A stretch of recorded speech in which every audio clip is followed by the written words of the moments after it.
Hi, Misha here, and we were just at the range, and one of our main goals was to do an AK video comparing the Wasser and Fox.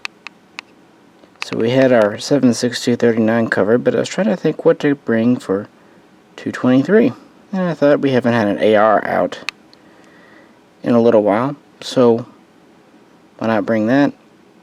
And I thought, I'm not sure if we've ever shot this one on camera for you, but I know I have shown it to you a time or two. This is the Colt AR6320 6320.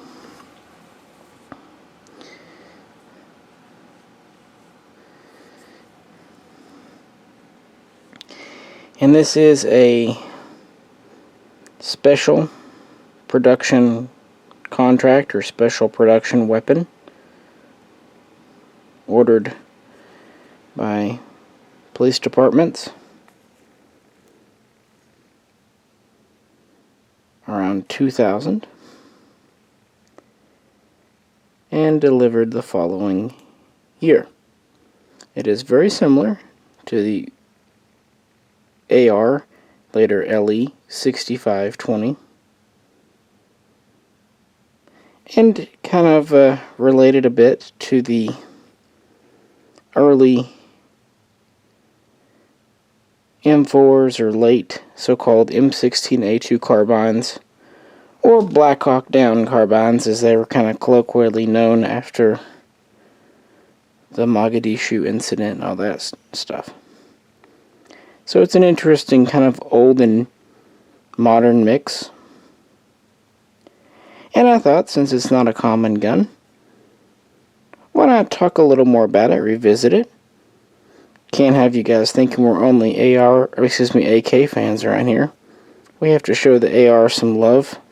So, before I get more into the details, let's cut over to the range and show a couple of mags going through it. Then we'll get back to the table and get into the more nerdy aspects. Colt 6320.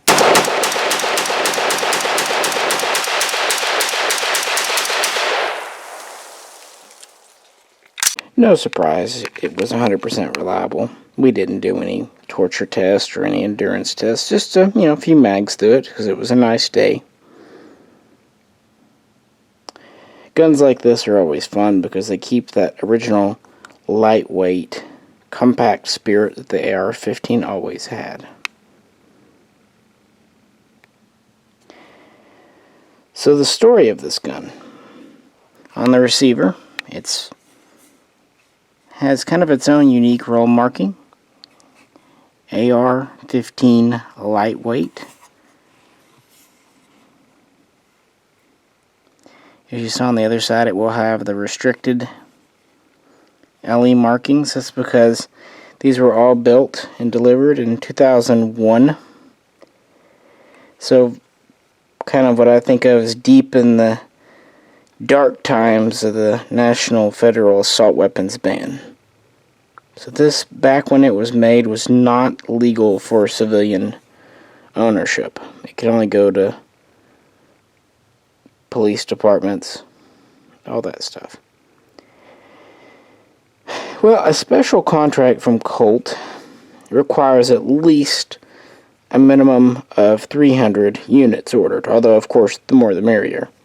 And when you do that, they will customize the gun pretty much however you want if they have the parts on hand. So if you want this front side or this rear side or this stock and they've got it, they want to mark this way or that way, they'll do it.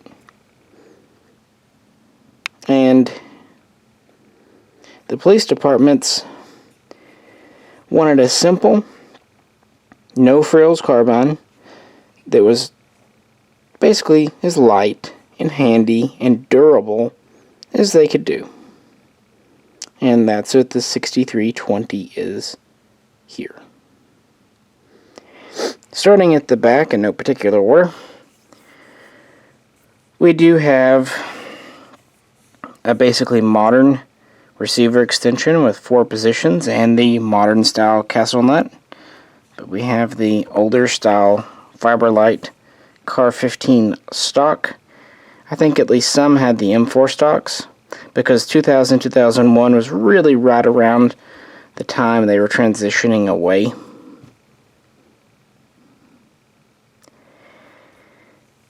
Carbine buffer inside, A2 pistol grip. It is semi-auto only. You notice it has the older style selector where it doesn't come up all the way.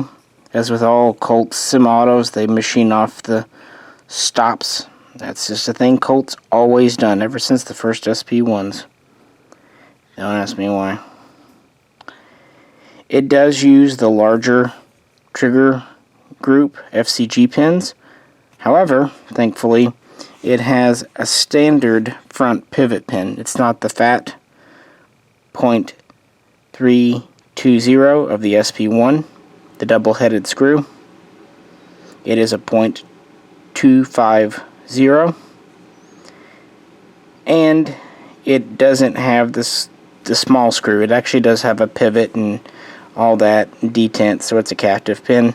It also does not have the fork and the lower receiver that Colt was using for a bit.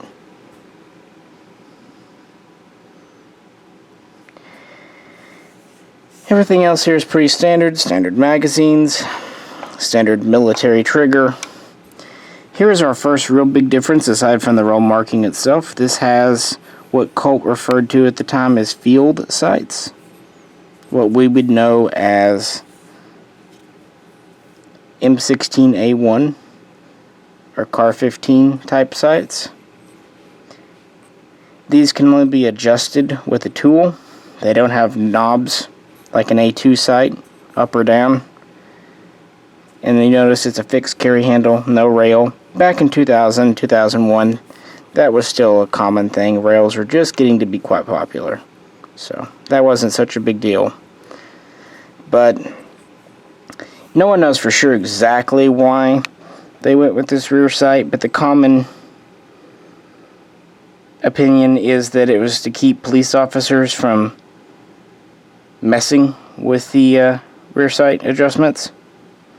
I would also point out that a sight like this is more durable, fewer parts. It also saves a couple of ounces, and I would say it also saved a couple of bucks. In police departments, when you're buying multiple units, even $5 a gun could potentially add up. Well, moving forward, we have a AR15 carbine length gas system with the original single heat shield slim handguards. They are the 6-hole type, kind of made out of the earlier material. We have an A1 front sight. We have something that would have been a big no-no back in the assault weapons days, this here evil bayonet lug. The adjusting stock would have been evil too, but ooh, bayonet lugs, huh? And now we come to the second big difference. This has a 16-inch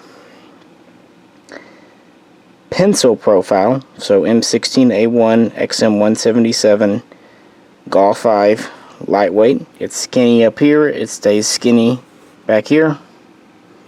Barrel. And interestingly, whereas your original AR-15s had a 1 in 14, and of course quickly switched to 1 in 12 twist, and then with the adoption of the 62 grain projectile, the A2s would go to the 1 in 7. These are actually ordered with 1 in 9 twist barrels, which is quite a big difference between this and a 6520. The 6520 has a pencil profile, but it's a 1 in 7. Also, the 6520 has A2 sights. So the real big difference between this and that is the twist rate and the sights.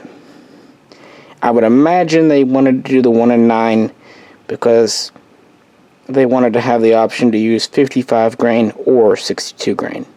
I should also point out that 1 in 9 twist, while it's not mil-spec in America, has actually been used by a lot of European nations in their military rifles. For example, the Steyr AUG,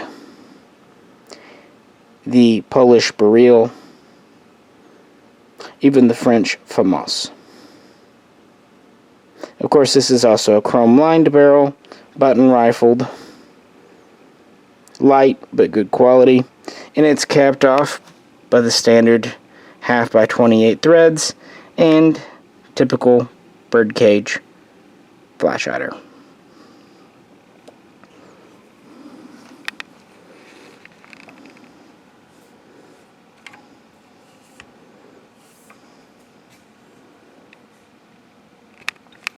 Colt 6320.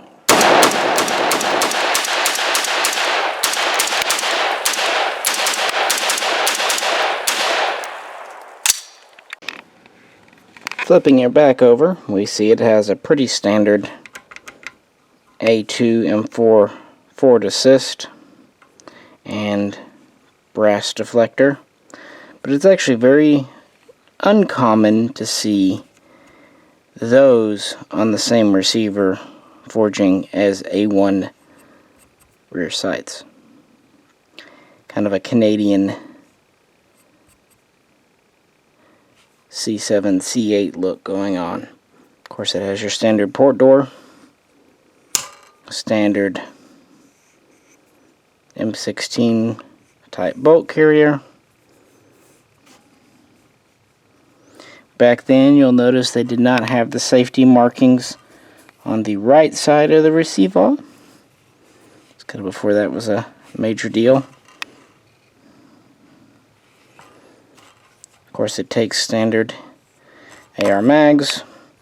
It has kind of that era finish where it's more of a slick finish, not as rough. A little bit different than what we see today.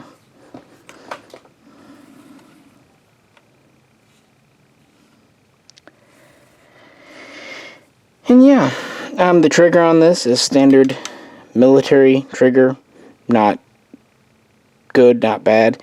But I'd say one thing that these Colts, even new ones, but especially older ones, the bolt travel, charging it, is very slick, very smooth, and that translates into a very appealing recoil impulse. There's very little jerkiness, grit, jump. It's a very smooth, very even recoil.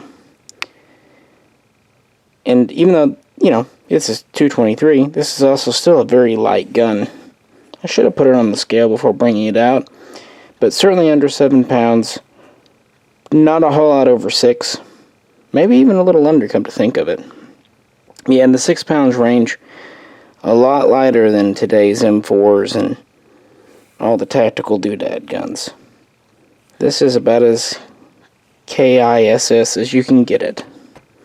There's no extra fat on this thing. So I could see definitely why this would have been a great patrol carbine. We don't really know how many were made. Again, we know that 300 is the minimum for a special order. It doesn't seem like that many more were made, and all of them went to police markets because, again, they would not have been legal for civilian sales. Of course, as the police department's surplus serves out, some have filtered on to the market, just as mine here. That's exactly where I got it from, was a police department. And, yeah, but even they only had a few of this style. Mostly they had 65 20s. But wanting to do an AR shoot, this seemed like a great candidate to bring out. And maybe just kind of one of those weird little Colt variations not always thought of. I know that a lot of people go gaga. They really like the LE restricted markings. I'm not really a big fan. I'd prefer just the more simplistic markings. This one's not marked up as bad as the later 6920s. So, yeah, it's okay. But I prefer the simple AR15 A2 or M4 carbine marking and leaving this side more or less blank. Just showing you the weep hole, the oil hole here for the front pin. All kinds of little variations in Colts. Anyway, guys, appreciate you tuning in. If you could, like, share, and subscribe. And if you'd like to help support the channel, please check out the link to our Patreon page. This is Misha, and we'll catch you very soon. Next time.